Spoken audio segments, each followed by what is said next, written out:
भगवती सूत्र का हमारा स्वाध्याय चल रहा है। भगवती सूत्र के अंतर्गत हमने 15 सूत्रों की चर्चा कंप्लीट कर ली है। आज हम 16वें सूत्र से चर्चा प्रारंभ करेंगे। भगवान महावीर स्वामी से गौतम स्वामी प्रश्न पूछ रहे हैं। नेरियाणम बनते पुब्बाहार्या पुग्गला परिणया आहार्या आहारिज्यमाणा पुग्गला परिणया अनाहार्या आहारिज्य निजस्यमाणा पुग्गला परिणया अनाहार्या अनाहारिज्य ಅಮಾನ ಪೊಗ್ಗಲ ಪರಿಣಯ ಓಯಮ ನೇರಿಯಾಣ ಪುಬ್ಬಾಹಾರ್ಯ ಪೊಗ್ಗಲ ಪರಿಣಯ ಆಹಾರ್ಯ ಆಹಾರಿಜ್ಯಮಾಣ ಪೊಗ್ಗಲ परिणय परिणमंतीय बनते। क्या नैरिक जीवों के पूर्व गृहित पुद्गल परिणत हुए हैं? पूर्व गृहित और गृह्यमाण पुद्गल परिणत हुए हैं। पूर्व अग्रहित और भविष्य में गृह्यमाण पुद्गल परिणत हुए हैं। पूर्व अग्रहित और भविष्य में अगृह्यमाण पुद्गल परिणत हुए हैं। गौतम, नैरिक जीवों के पूर्व गृहित पुद्गल परिणत हुए हैं। पूर्व गृहित और गृह्यमाण पुद्गल परिणत हुए और परिणत हो रहे हैं।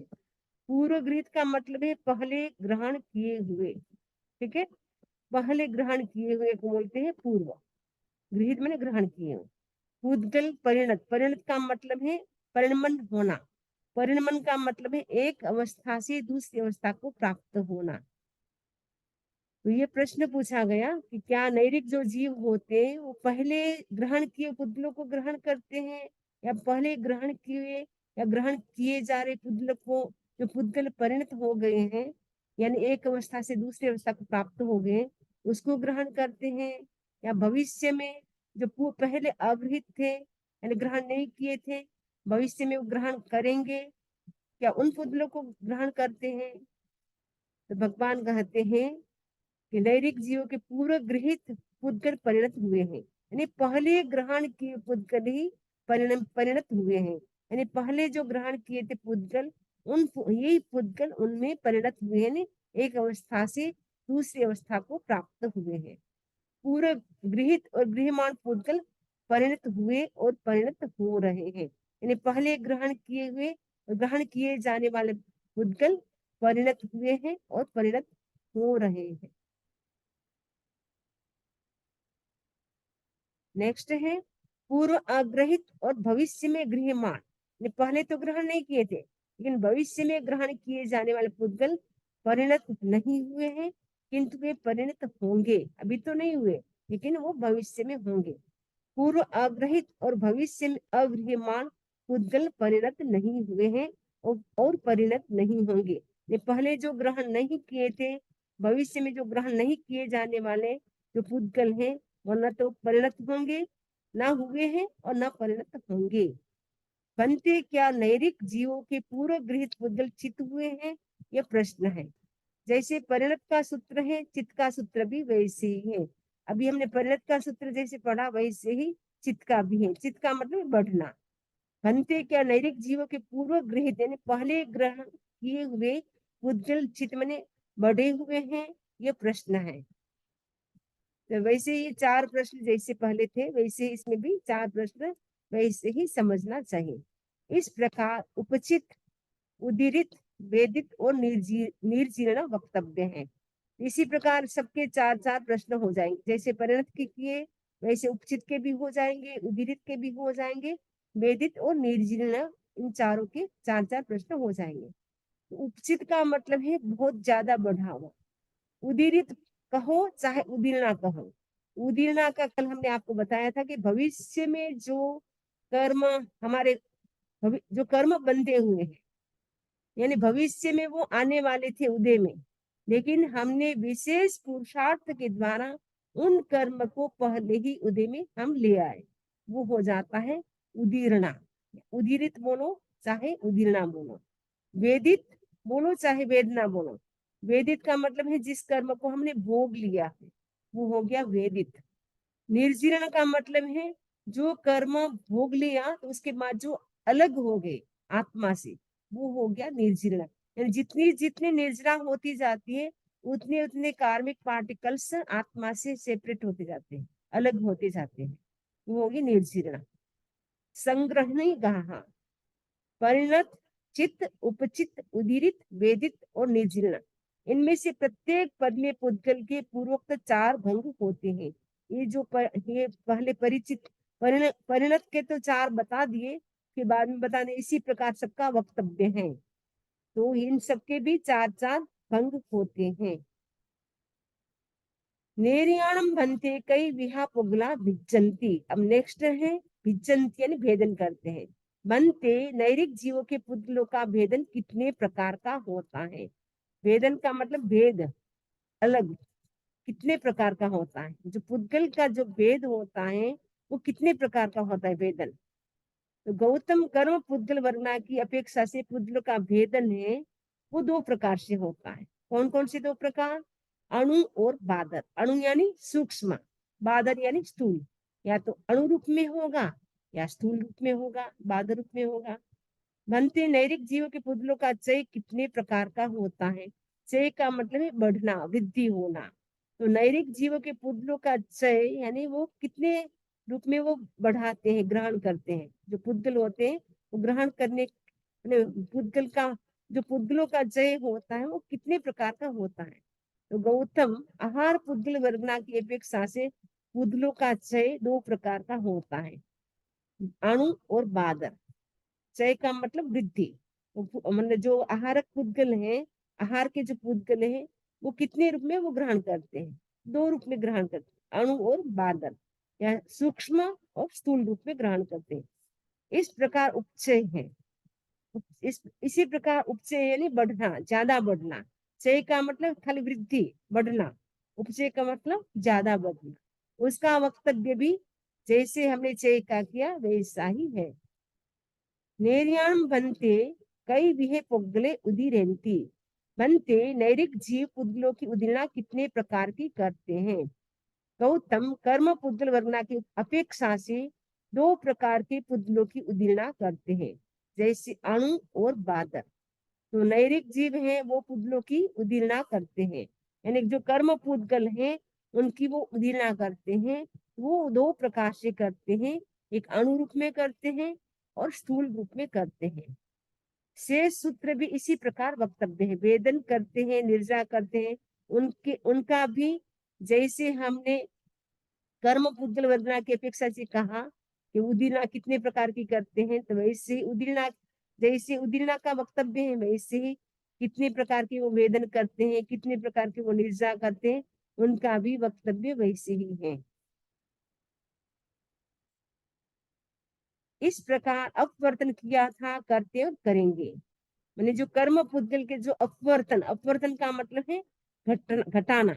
यानी आपने जब कर्म का बंधन किया था, किसी जीव ने सपोज कर्म का बंधन किया, जैसे सपोज किसी जीव ने किसी को पीटा, तो पीटने के बाद वो बहुत खुश होता कि मैंने अच्छा किया, वो इसके योग्य ही था, वो पीटने योग्य ही था। जब कर्म का बंध किया, पीटा उस व्यक्ति को, उस समय तो उसके एक कोटा कोटि सागरोपम का कर्म बंधा था, लेकिन बाद में वो बहुत ज्यादा खुश होता है, अपने आप की तारीफ करता है, मैं कितना व्यक्ति हूँ, ताकतवर, शक्तिशाली, मैंने उसको पीटा। उसके बाद वो खुश हुआ, प्रसन्न हुआ, उससे उसने क्या किया, कर्म की स्थिति को बढ़ा लिया। वो तो हो जाएगा, उद्वर्तन होता है। लेकिन अपवर्तन में हम क्या करते हैं, सपोज किसी जीव से किसी भी प्रकार की हिंसा हो गई, उसके बाद उसके पैरों से चलते चलते सपोज कोई उसके पैर से चींटी या मकोड़ा कोई आ गया, उस समय उसके कर्म का बंध हुआ। उस समय तो उसके एक कोटा कोटि का हुआ था, लेकिन बाद में उसको पश्चाताप होता, मैं देख करके नहीं चला, मैंने बहुत बड़ी गलती कर दी, मुझे देख करके चलना था, मुझे बातें करते करते नहीं चलना था। उसे पश्चाताप होता है, और प्लस वो प्रायश्चित भी करता है, प्रायश्चित करता है, पश्चाताप करता है। जो एक कोटा कोटि सागरोपम का जो कर्म बंधा था, वो मात्र पल्योपम जितना रह जाता है, वो घट गया। यानी कर्म बंधा तब तो एक कोटा कोटि का था, क्योंकि वो देख करके नहीं चला और मस्ती से वो चल रहा था, बातें करते करते, जिससे पैरों के नीचे जीव आ गया, उनकी हिंसा हो गई, यानी मृत्यु हो गई, तो हिंसा हो गई, उससे पाप कर्म का बंध हुआ। लेकिन उसके बाद वो पश्चाताप करता है, साधु संतों के पास, गुरु के पास जाकर के प्रायश्चित करता है, जिसके कारण जो पाप कर्म बहुत ज्यादा बढ़ गया था, बंध गया था, प्रायश्चित के द्वारा, पश्चाताप के द्वारा उसने क्या किया, कर्मों की स्थिति को घटा लिया। उसको बोलते हैं अपवर्तन। संक्रमण किया था, करते और करेंगे, निधत्तन किया था और करते और करेंगे। संक्रमण किया था, करते और करेंगे।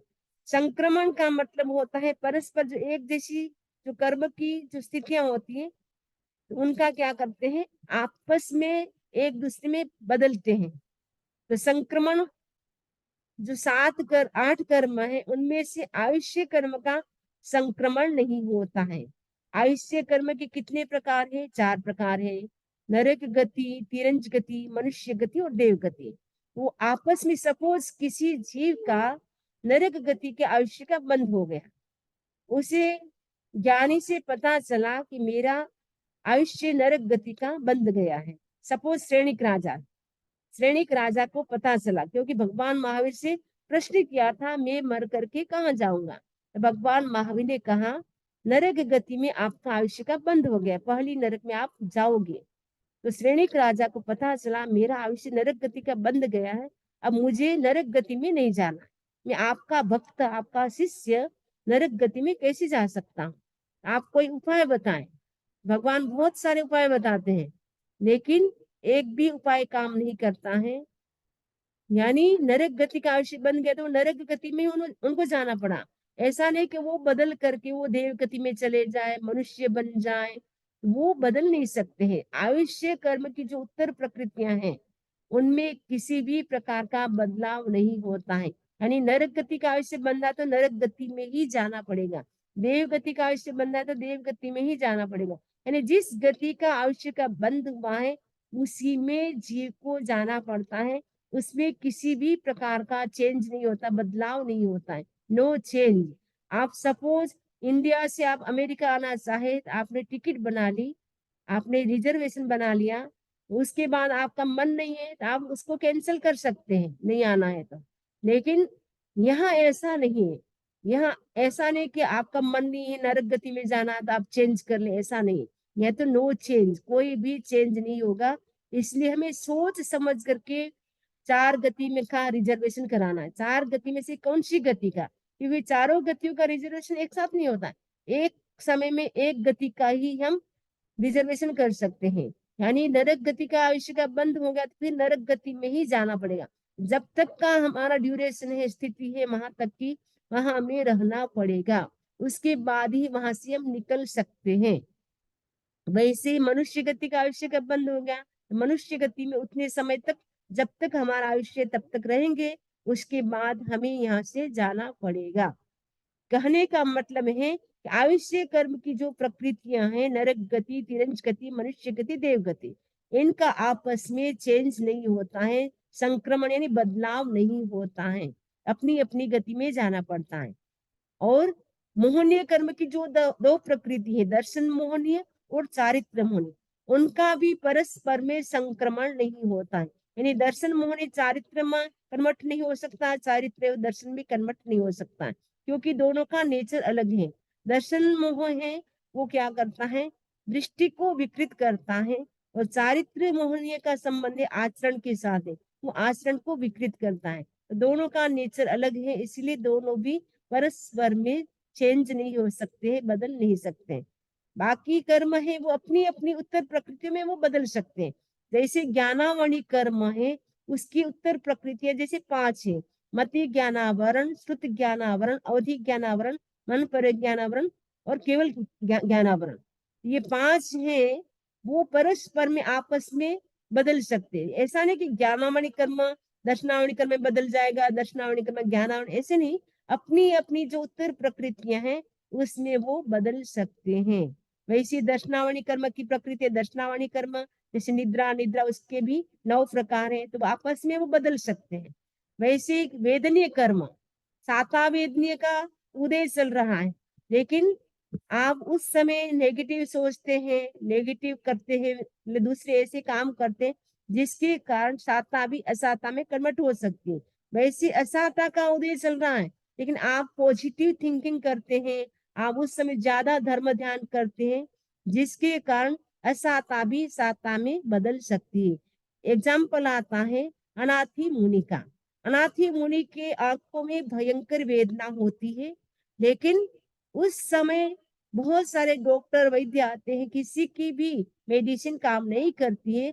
उस समय अनाथी मुनि संकल्प करते हैं, यदि कल सुबह तक मेरी आंखों की वेदना यदि समाप्त हो जाएगी तो मैं पंच महाव्रत स्वीकार करूंगा, जैन मुनि बनूंगा। ऐसा संकल्प किया। संकल्प करते ही रात को जैसे सोते, जैसे जैसे रात बीतती जाती है, उनकी आंखों की वेदना दूर होती जाती है। सुबह तक पूरी वेदना आंखों की जो थी वो गायब हो जाती है और जैन मुनि वो बन जाते हैं। यानी उनकी असाता का उदय चल रहा था, लेकिन शुभ संकल्प किया, जिसके कारण असाता भी साता में बदल गई।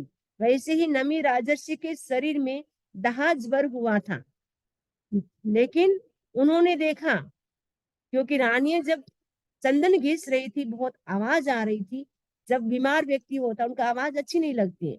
उस समय कहा चंदन घिसना बंद कर दो, क्योंकि मुझे आवाज अच्छी नहीं लग रही, चूड़ियों की इतनी आवाज हो रही है। तो रानी समझदार थी, सारी चूड़ियां निकाल देती, एक चूड़ी सुकन की रखते हैं। और नमी राजर्षि ने कहा क्या चंदन घिसना बंद हो गया? तो नहीं, घिसा जा रहा है, लेकिन हमने एक एक चूड़ी को रखा है। उस समय उनकी चेतना जागृत हो गई कि वास्तव में दुख कहाँ है। दो ही मिलने दुख हो, दो मिलने से दुख होता है, अकेले में दुख नहीं है। नमी जो एकाकी भलो कोई दो ही मिलिया दुख हो। तो वो चिंतन करते हैं, असली सुख पाशी मारी आत्मा एकाकी पन में। अकेले पन में मेरी आत्मा है, वो परमानेंट सुख, शाश्वत सुख को प्राप्त करेगी। ऐसा चिंतन करके वो भी दीक्षा के मार्ग पर यानी संयम के मार्ग पर वो भी प्रस्थान कर देते हैं। यानी उनका जो असाता का उदय था वो भी साता में कन्वर्ट हो गया, उनका दाह ज्वर शांत हो जाता है। यानी शुभ संकल्प करते हैं तो असाता भी साता में कन्वर्ट हो जाती है। साता का उदय चल रहा है, लेकिन हम अशुभ सोचते हैं, नेगेटिव सोचते हैं, उससे हमारा साता भी असाता में हो सकता है। यानी परस्पर में प्रकृतियां क्या है, बदल सकती है। संक्रमण का मतलब आपस में बदल सकती है। तो ये संक्रमण का आपका समझ में आ गया। निधत्तन किया था, करते हैं और करेंगे। एक तो होता है निधत और एक होता है निकाचित, दो चीज होता है। नीचे आ रहा है निकाचन, किया था, करते और करेंगे। तो निधत का मतलब होता है, इसमें क्या होता है, उत्वर्तन हो सकता है, बढ़ा सकते हैं, और अपवर्तन भी यानी कम भी कर सकते हैं, लेकिन उदीर्णा और संक्रमण निधत में नहीं हो सकती है। यानी विशेष पुरुषार्थ से हम पहले कर्म को उदय में लाए वो नहीं कर सकते हैं। संक्रमण यानी परस्पर प्रकृतियों को हम बदल नहीं सकते हैं। तो निधत में उद्वर्तन यानी कर्म को बढ़ा सकते हैं और कर्म को घटा भी सकते हैं। आपने मतलब कोई ऐसा काम किया हिंसा का, उसके बाद आपने पश्चाताप किया, आपने उस कर्म को घटा लिया।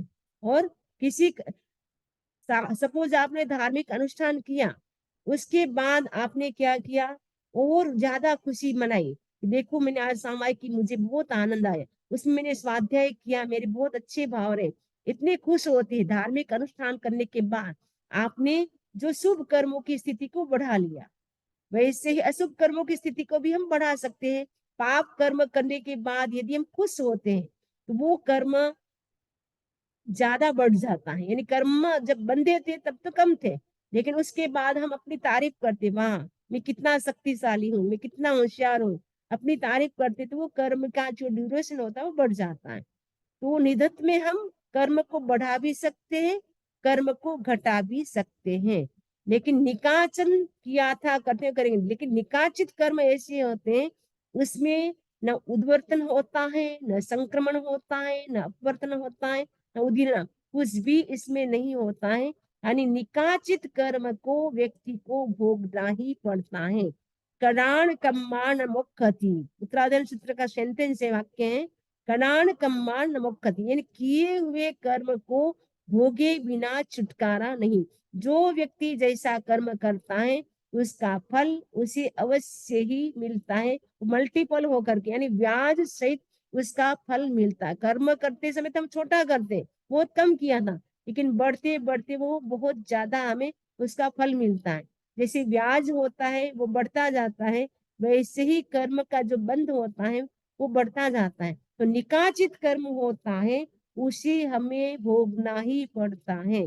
तो निधत में भी थोड़ा हम प्रयास कर सकते हैं, लेकिन निकाचित में हम बिल्कुल भी बदल नहीं सकते, उसको भोगना ही पड़ता है। तो जो कर्मबंध की जो स्थितियां होती है वो चार प्रकार की होती है। एक तो स्पृष्ट होता है, एक बद्ध होता है, एक निर्दत और निकाचन, ये चार प्रकार का होता है। स्पृष्ट यानी स्पर्श करता है कर्म, जब कर्म का बंध होता है जीव के, स्पर्श करके वो झड़ गया। उसको एग्जाम्पल से हम समझ सकते हैं। जैसे एक आपके घर में हल्दी का ढेर पड़ा हुआ है, उसके ऊपर आपने साड़ी ढक दी, तो साड़ी ढकने से क्या हुआ, उसके अंदर हल्दी के जो कण थे वो आ गए।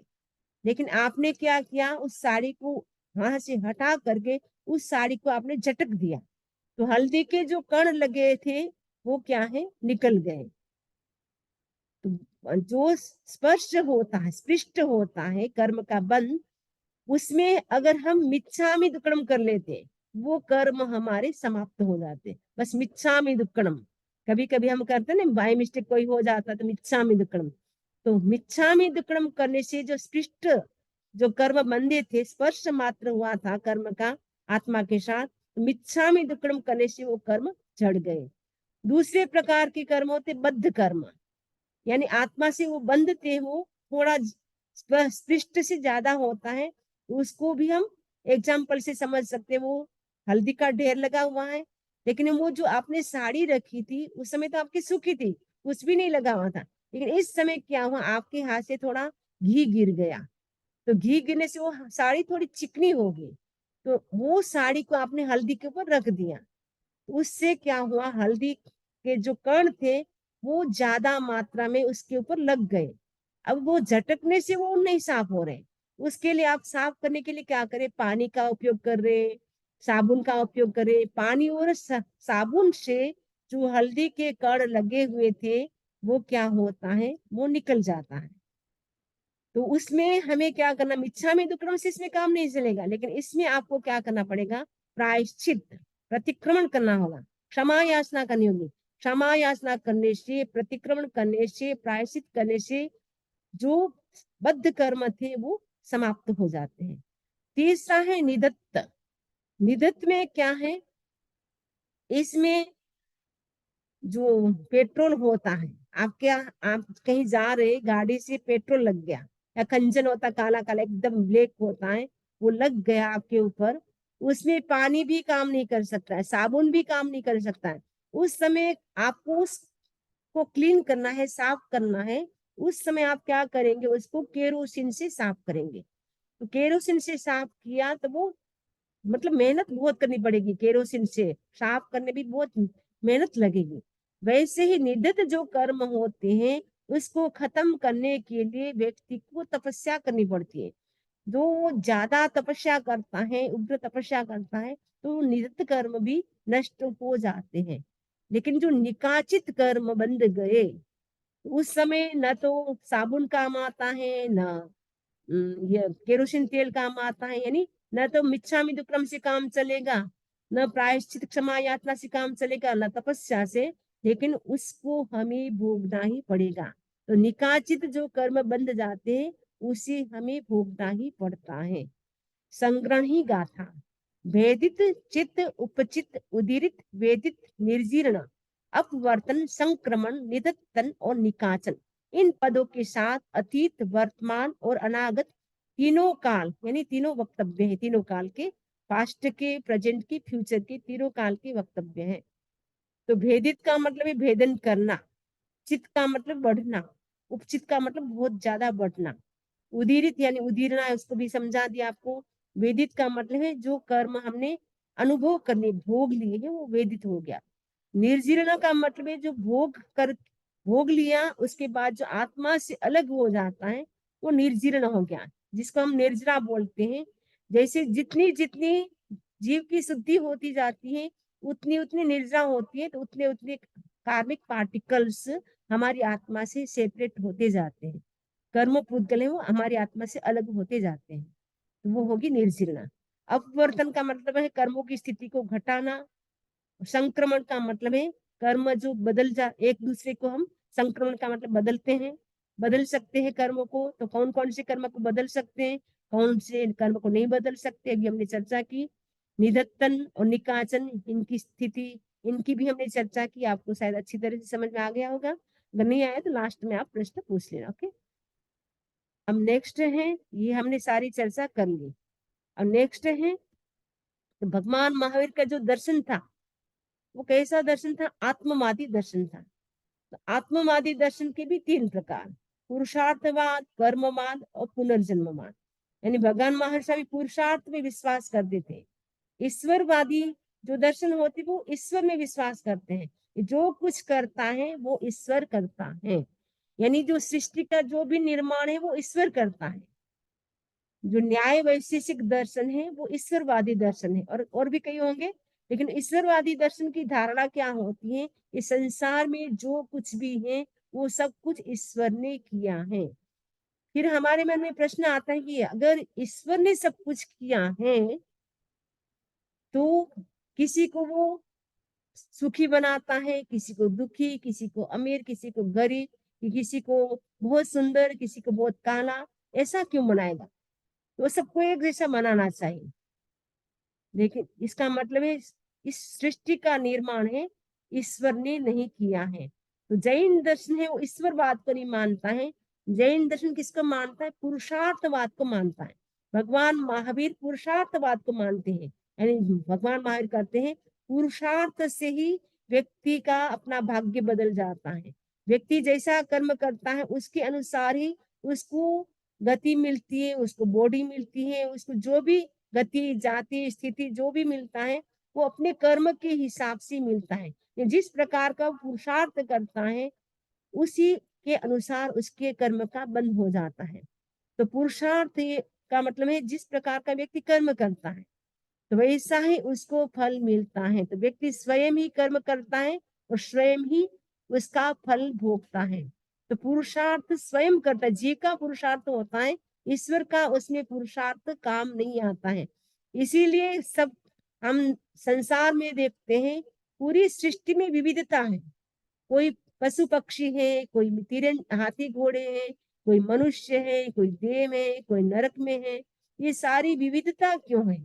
और मनुष्य मनुष्य में भी एक जैसे चेहरे नहीं है, उनके भी अलग अलग चेहरे हैं। तो वो सारी विविधता क्यों है, तो आंसर मिला भगवान महावीर का कर्म के कारण।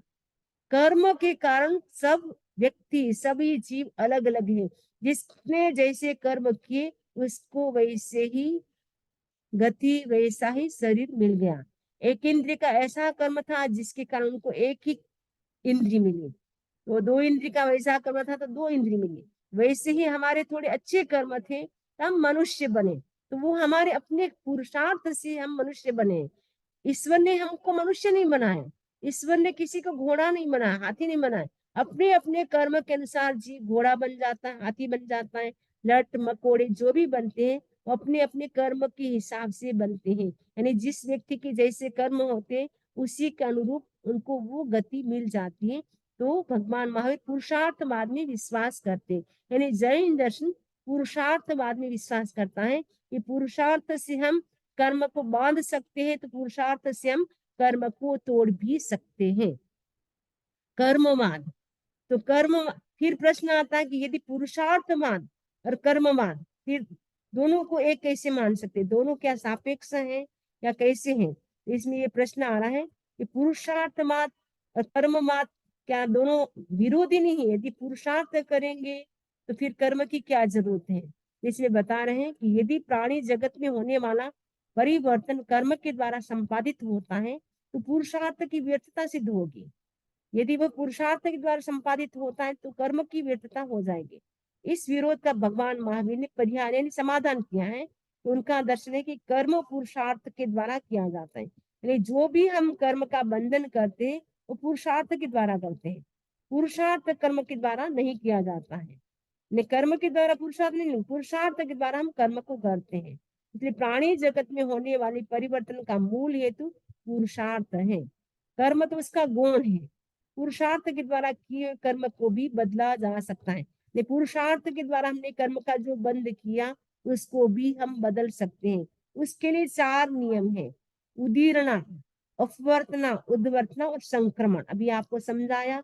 उदीरना यानी भविष्य में जो कर्म आने वाले थे उनको हम क्या करेंगे, प्रयत्न विशेष से यानी पुरुषार्थ विशेष से हम उसको पहले ही उदय में ला सकते हैं, तो हम बदल सकते हैं उसको। अपवर्तना का मतलब हम कर्म की स्थिति को जो ज्यादा मात्रा में थी उसको हमने कम कर दिया, अपवर्तना ने घटा दिया। उद्वर्तना यानी बढ़ा दिया कर्म की स्थिति को। संक्रमण यानी हमने कर्म के पुद्गल को पर में हमने बदल दिया। ये 4 कारणों से हम पुरुषार्थ के द्वारा जो किए कर्म को भी हम बदल सकते हैं। उदीरना, अपवर्तना, उद्वर्तना और संक्रमण, इन 4 के माध्यम से। यानी निकाचित कर्म को हम नहीं बदल सकते, बाकी कर्म को हम बदल सकते हैं। इसमें फिर प्रश्न आता है, पुरुषार्थ की भी एक लिमिट है, मतलब वो भी पूरा काम नहीं करेगा, उसके द्वारा सब कुछ नहीं किया जा सकता। कुछ कर्म अपरिवर्तनीय होते हैं, कुछ कर्म ऐसे होते हैं जिसको हम बदल नहीं सकते। अपरिवर्तनीय का मतलब जिसको हम बदल नहीं सकते, जैसे निकाचित कर्म है। तो निकाचित कर्म है, कितना ही आप पुरुषार्थ करो, कितना ही करो, लेकिन निकाचित कर्म को हम बदल नहीं सकते, उसको तो हमें भोगना ही पड़ता है। तो इसे इससे सिद्ध होता है कि पुरुषार्थ की भी एक सीमा है, लिमिट है। तो पुरुषार्थ से ही सब कुछ नहीं होता है, इसलिए पुरुषार्थ और कर्म दोनों सापेक्ष है। कर्म को भी हम सर्वशक्ति संपन्न नहीं मान सकते और पुरुषार्थ को भी नहीं मान सकते, इसीलिए दोनों ही परस्पर में क्या है, पुरुषार्थ और कर्म दोनों ही परस्पर में सापेक्ष हैं। कहीं कभी तो पुरुषार्थ शक्तिशाली हो जाता है, कभी कर्म, दोनों परस्पर में सापेक्ष हैं। तो जो बौद्ध साहित्य में है, अपने जैसे उदीरना, अपवर्तना, उद्वर्तना, संकरण ऐसी चर्चा मिलती है, वैसे बौद्ध साहित्य में ऐसी चर्चा नहीं मिलती है, क्योंकि वो कर्म को तो स्वीकार करते हैं लेकिन कर्म की वो डेप्थ में, गहराई में वो नहीं गया। एक जैन दर्शन एक ऐसा दर्शन है, कर्म की एकदम गहराई में गया, सूक्ष्मता में गया है। तो वो बौद्ध दर्शन ऐसा नहीं गया, इसलिए वो बोलते ऐसा कुछ नहीं होता है। नेक्स्ट है कर्म पुद्गल वर्गना। जो कर्म की जो वर्गना है वो बता रहे कि वर्गना का अर्थ क्या होता है, समान जाति वाले तत्वों का वर्गीकरण। जीव और पुद्गल दोनों की अपनी अपनी वर्गनाएं होती हैं। हाणम में इसका विस्तार से वर्णन मिलता है और पहले जीवों की अनेक वर्गनाएं बतलाई गई हैं। उसके पश्चात परमाणु और स्कंदों की वर्गनाएं निर्दिष्ट हैं। तो जो पौद्गलिक वर्गना है वो मुख्य रूप से 8 है: औदारिक वर्गना, वैक्रिय वर्गना, आहारक वर्गना, तेजस वर्गना, भाषा, श्वासोच्छ्वास, मनोवर्गना, कार्बन वर्गना। 5 तो शरीर से संबंधित है कि भाषा, श्वासोच्छ्वास, मनोवर्गना और कार्बन तो शरीर हो गया। ये 8 वर्गना है, यानी जीव के काम में आने वाले कर्म पुद्गल। वर्गना का अर्थ समान जाति वाले, यानी औदारिक वर्गना को यदि हमें औदारिक शरीर बनाना है तो जीव क्या करेगा, औदारिक वर्गना के पुद्गलों को ग्रहण करेगा। जैसे एकेंद्रिय से लेकर के पंचेंद्रिय तक, इसमें देवता नारकी को छोड़ दो, देवता नारकी के वैक्रिय शरीर होता है। एकेंद्रिय से लेकर के पंचेंद्रिय तक के जो जीव हैं उनके सबके औदारिक शरीर होता है। तेजस कार्बन तो सभी संसारी जीवों के होता ही है। वैक्रिय शरीर होगा तो भी उसके साथ तेजस कार्बन होगा, और औदारिक शरीर मिला है हमें तो हमारे साथ भी तेजस कार्बन है। तो जिस जीव को औदारिक शरीर बनाना है वो क्या करेगा, औदारिक वर्गना के पुद्गलों को ग्रहण करेगा। क्योंकि संसार में, पूरे विश्व में ये 8 प्रकार की वर्गनाएं बिखरी हुई है। तो जिस जीव को जब जब जरूरत होती है तो उन उन पुद्गलों को वो ग्रहण करता रहता है। औदारिक शरीर बनाने के लिए हम औदारिक वर्गना के पुद्गलों को ग्रहण करेंगे, और देवता और नारकी होते हैं उनको वैक्रिय शरीर चाहिए, वो क्या करेंगे, वैक्रिय पुद्गलों को ग्रहण करेंगे, तो वैक्रिय शरीर उनसे बनेगा। आहारक शरीर, जब चतुर्दश पूर्वधर मुनि होते हैं तो आहारक शरीर का वो कभी कभी वो निर्माण करते हैं। जब उनको किसी ने प्रश्न पूछ लिया, उसका आंसर नहीं आता है, उनको आंसर पाने के लिए वो क्या करते हैं, अपने हाथ से एक स्फटिक का पुतला निकालते हैं तो वो पुतले को वो सिमंदर भगवान या जहां भी तीर्थंकर विराजते हैं, केवली विराजते हैं, वहां पर भेज देते हैं। और उसके बाद वो वापस पुतला आंसर लेकर के आ जाता है। उस समय वो आहारक शरीर का निर्माण करते हैं। आहारक शरीर का निर्माण करने के लिए आहारक वर्गना के पुतल को ग्रहण करना होता है। वैसे तेजस शरीर को ग्रहण करने बनाने के लिए तेजस वर्गना के पुद्गल और भाषा वर्गना जो भी हम बोलते हैं वो हम पहले क्या करते हैं, भाषा वर्णना के पुद्गल को ग्रहण करते हैं, उसके बाद हम बोल सकते हैं। जैसे मैं बोल रही हूँ, आपको लग रहा है कि नॉन स्टॉप में बोल रही हूँ, लेकिन पहले भाषा वर्णना के पुद्गल ग्रहण हो रहे, उसके बाद ही मैं बोल सकती हूँ। तो जीव में जितनी शक्ति होती है उसके अनुसार वो ग्रहण कर सकता है। किसी की आवाज बहुत ही धीरे होती है, इसका मतलब है वो भाषा वर्णना के पुद्गल को कम ग्रहण कर पाता है। किसी की लाउडली होती है, बहुत तेज होती है, स्पष्ट होती है, इसका मतलब वो भाषा वर्णा के पुद्गल को ज्यादा ग्रहण कर सकता है। तो श्वासोश्वास वर्णा के पुद्गल, तो जो हम श्वासोश्वास लेते हैं, श्वास लेते हैं छोड़ते हैं, वो कैसे लेते हैं, पहले हम श्वासोश्वास वर्णा के पुद्गलों को ग्रहण करते, उसके बाद ही हम ले सकते हैं। मनोवर्गना, जैसे मन से हम सोचते हैं, क्योंकि जो संगी होता है उनके मन होता है, मन से जो भी हम सोचते हैं तो वो कैसे सोच सकते हैं, पहले हम मनोवर्गना के पुद्गल को ग्रहण करते हैं, उसके बाद ही हम मन से सोच सकते हैं। कार्बन वर्गना, तो कार्बन जो हमारा शरीर बना है, यानी कर्म का जो पिंड है कार्बन शरीर, वो भी कार्बन वर्गना के पुद्गल को जब हमने ग्रहण किया तब कार्बन वर्गना वो जीव के, ये मतलब ये जो आठों वर्गना है वो जीव के काम में आने वाली है, क्योंकि जीव इनके माध्यम से अपना काम चलाता है। इस प्रकार वर्गनाओं के अनेक प्रकार भी हो सकते हैं। ये तो मोटे मोटे 8 बता दिए, लेकिन जैसे रत्न होते हैं उसकी 20 कैटेगरी होती जाती है। तो अलग अलग रत्नों की अलग अलग कैटेगरी है, नाम तो रत्न है। तो रत्न का मतलब है वो भी एक प्रकार का पृथ्वी का है। तो पृथ्वी का एक जो जीव होते हैं वो भी औदारिक वर्गना को ही ग्रहण करते हैं, लेकिन ऐसे देखेंगे तो 20 टाइप का हो जाएगा, लेकिन मूल रूप में वो औदारिक है, औदारिक वर्गना को ही ग्रहण करेगा। बहुत सारी जितने जितने संसार में पदार्थ हैं उसके अनुसार पुद्गल वर्गना भी इतनी हो सकती है, लेकिन संक्षेप में यहाँ पे मुख्य रूप से मौद्गलिक वर्गना के 8 प्रकार बताए हैं। आहारक पुद्गल वर्गना, औदारिक वैक्री और आहारक, इन 3 शरीरों तथा 6 पर्याप्तियों के योग्य योग्य पुद्गलों के ग्रहण का नाम आहार आहार है। ये आचार्य अकलंक की परिभाषा है। आचार्य अकलंक के अनुसार परिभाषा क्या है, औदारिक वैक्री और आहारक, ये 3 जो शरीर हैं, तो वो तीनों शरीर के 6 पर्याप्तियों की योग्य पुद्गलों के ग्रहण का नाम आहार है। जो 6 पर्याप्ति हैं उनके जो योग्य पुद्गल हैं उनको हम जब ग्रहण करेंगे वो आहार है। ये आहार का मतलब खाना नहीं है, पुद्गल को जो ग्रहण करते वो भी एक प्रकार का आहार है।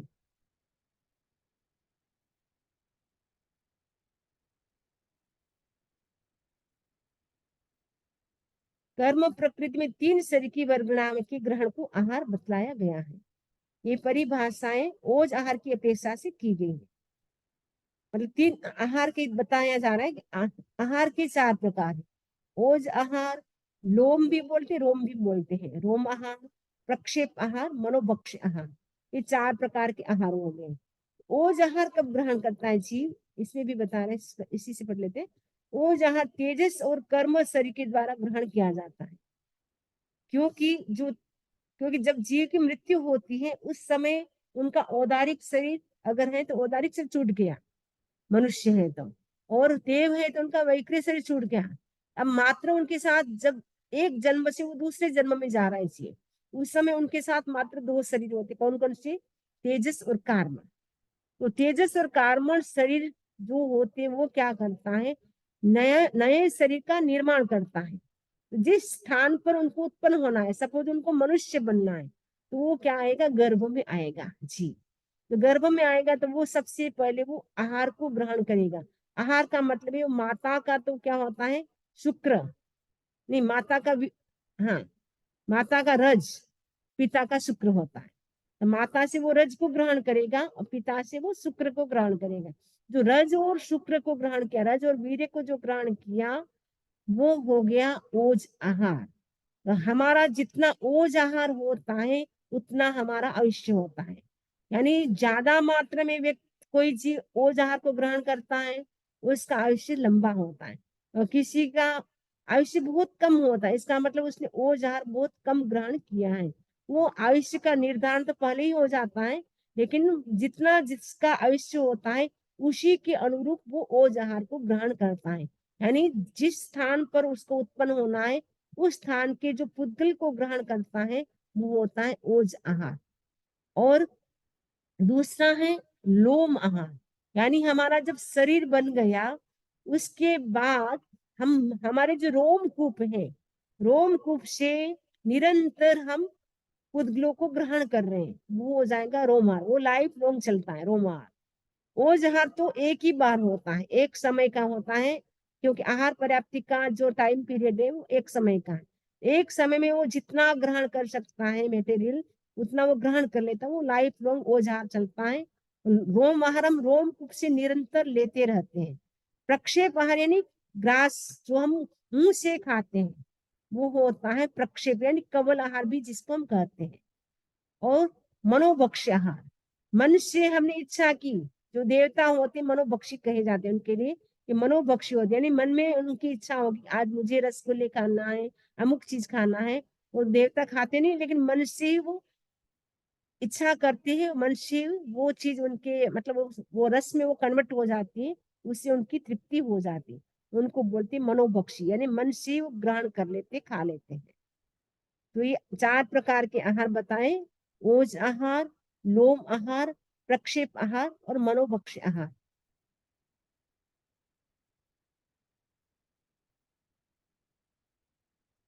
नेरियाणम भन्ते जे पुग्गले तेयाकमत्ताय गृह्णन्ति ते किम शीतकाल समय गृह्णन्ति परुपन्न काल समय गृह्णन्ति अणागये काल समय गृह्णन्ति।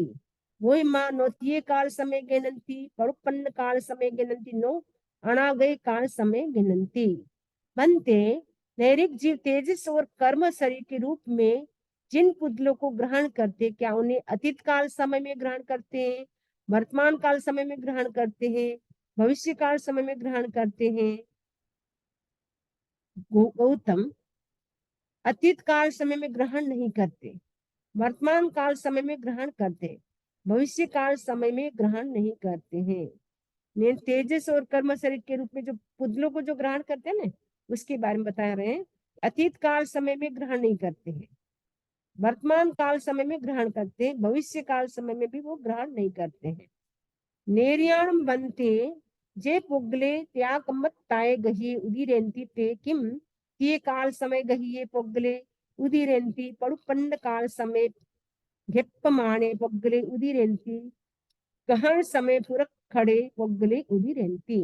बनते नैरिक जीव तेजस और कर्म शरीर के रूप में गृहीत जिन पुतलों की उदीर्णा करते हैं, क्या अतीत काल समय में गृहीत उन पुतलों की उदीर्णा उदीर्णा करते हैं, यानी अतीत में जो पुतलों को ग्रहण किया था उन पुतलों की वो उदीर्णा करते हैं?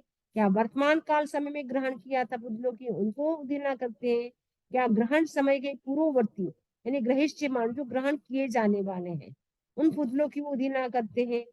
भगवान कहते गौतम, अतीत काल समय में गृहित पुतलों की उदीर्णा करते हैं, यानी पास्ट में अतीत में हमने जिन कर्म पुतलों को ग्रहण किया था उनकी उदीर्णा करते हैं। वर्तमान काल समय में गृह्यमान पुतलों की उदीर्णा नहीं करते, यानी वर्तमान समय में हम जो कर्म पुतलों को ग्रहण करें उनकी उदीर्णा नहीं करते हैं। हमने पहले जो कर्म पुतलों को ग्रहण किया था उनको क्या करते हैं, उनकी उदीर्णा करता है। ग्रहण समय के पूर्ववर्ती यानी ग्रहिष्यमाण पुतलों की भी उदीर्णा नहीं करते, नहीं ग्रहिष्यमाण भविष्य में जो ग्रहण करेंगे उन पुतलों की भी उदीर्णा नहीं करते हैं। एवं वेदेंती निजरंती, इस प्रकार वेदन और निर्जरण करते हैं। तो संसारी जीव के साथ दो शरीर तेजस और कर्म अनादिकाल से जुड़े हुए, जब तक हम संसार में रहेंगे तब तक तेजस और कार्बन श्री हमारे साथ रहेंगे। जिस दिन ये दोनों बिछुड़ जाएंगे उसके बाद वापस कभी मिलेंगे नहीं, इसलिए दोनों को जुड़वा भाई भी कहते हैं, तेजस और कार्बन को। दोनों ऐसे भाई हैं वो हमेशा साथ रहते हैं, लेकिन जब उनका वियोग हो जाता है, बिछुड़ जाते, उसके बाद कभी नहीं मिलते। यानी मोक्ष जीव का हो जाता है, आठों कर्मों से जीव जब रहित हो जाता है, सिद्ध अवस्था को प्राप्त हो जाता है, तब तेजस और कार्बन शरीर भी हमेशा हमेशा के लिए जीव से छूट जाते हैं।